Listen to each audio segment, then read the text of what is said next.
ರಾಜ್ಯದ ರಾಜಕೀಯದಲ್ಲಿ ಸದ್ಯಕ್ಕೆ ಬದಲಾವಣೆ ಕಷ್ಟ, ಬದಲಾವಣೆ ಆಗಲ್ಲ. ಏನಿದ್ರೂ ರಾಜರ ಭಂಡಾರ ಅಂದರೆ ಬಡ್ಜೆಟ್ ಅಂತೇನೋ ನೀವು ಕರಿತಿರಲ್ಲ, ಆ ಬಡ್ಜೆಟ್ ಆಗಬೇಕು. ಯುಗಾದಿವರೆಗೂ ಬದಲಾವಣೆ ಆಗೋದು ಕಷ್ಟ. ಹಾಲು ಮತದವರ ಕೈಗೆ ಸಮಾಜ ಅಧಿಕಾರ ಬಂದರೆ ಬಿಡಿಸ್ಕೊಳ್ಳೋದು ಕಷ್ಟ. ಯಾಕೆಂದರೆ ಅಕ್ಕಬುಕ್ಕರು ಆಲಮದ ಸಮಾಜದ ಪ್ರಮುಖಲ್ಲೊಬ್ಬರು. ವಿಜಯನ ಸಾಮ್ರಾಜ್ಯವನ್ನು ಕಟ್ಟಿದರು ಅವರು ಅಕ್ಕಬುಕ್ಕರು.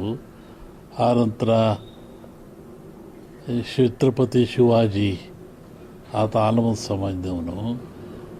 ಆಮೇಲೆ ಕಾಶಿ ವಿಶ್ವನಾಥ ದೇವರಲ್ಲಿರ್ತಕ್ಕಂಥ ರಾಣಿ ಆಲಮದ ಸಮಾಜದವಳು, ಅಹಲ್ಯಬಾವಿ. ಹಾಗಾಗಿ ಆ ಒಂದು ಸಮಾಜ ಪ್ರಾಚೀನವಾದ ಸಮಾಜ, ಅದು ಒಂಥರ ದೈವಗೊಳ್ಳತಕ್ಕಂಥ ಸಮಾಜ. ಆ ಸಮಾಜದಲ್ಲಿ ಮೊಟ್ಟ ಮೊದಲನೆಯ ಮುಖ್ಯಮಂತ್ರಿ ಸಿದ್ದರಾಮಯ್ಯ ಸಮಾಜ ಪರವಾಗಿ. ಹಾಗಾಗಿ ಆ ಸಮಾಜ ಅಧಿಕಾರ ಸಿಕ್ಕಿದ್ರೆ ಇಳಿಸೋದು ಕಷ್ಟ. ಅವರಾಗೆ ಬಿಟ್ಟುಕೊಟ್ರೆ ಆಗ್ಬೋದು, ಅವರು ಬಿಟ್ಟು ಕೊಡಲ್ಲ, ಇಳಿಯೋದು ಇಲ್ಲ. 5 ವರ್ಷ ಅವರೇ ಇರ್ತಾರೆ. ಡಿ ಕೆ ಶಿವಕುಮಾರ್ ಅವ್ರಿಗೆ ಕಷ್ಟ ಇದೆ ಅಂತ 5 ವರ್ಷ ಅವರೇ ಇರ್ತಾರೆ ಗುರುಗಳಂದ್ರೆ. ಯುಗಾದಿ ಕಳೆದ ಮೇಲೆ ಹೇಳ್ತೀನಿ ಅದನ್ನು. ಡಿ ಕೆ ಶಿವಕುಮಾರ್ ಪಾಲಿಗೆ ಏನಿದೆ ಇನ್ನೊಬ್ಬರು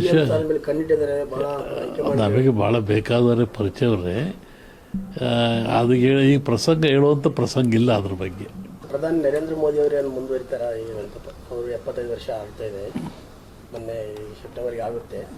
ಯುಗಾದಿ ಮೇಲೆ ಹೇಳ್ತೀನಿ ಅದನ್ನು. ಅದರ ಅಪಾಯ ಇದೆ, ದೇಶಕ್ಕೆ ಅಪಾಯ ಇದೆ, ರಾಷ್ಟ್ರಕ್ಕೆ ಅಪಾಯ ಇದೆ. ಯಾವ ರೀತಿ ಅಂದರೆ ಏನು ಯುದ್ಧ ಸಂಭವ? ಎಲ್ಲ ರೀತಿ ಸಾವು ನೋವು ಆಗ್ತಕ್ಕ ಲಕ್ಷಣ ಇದೆ.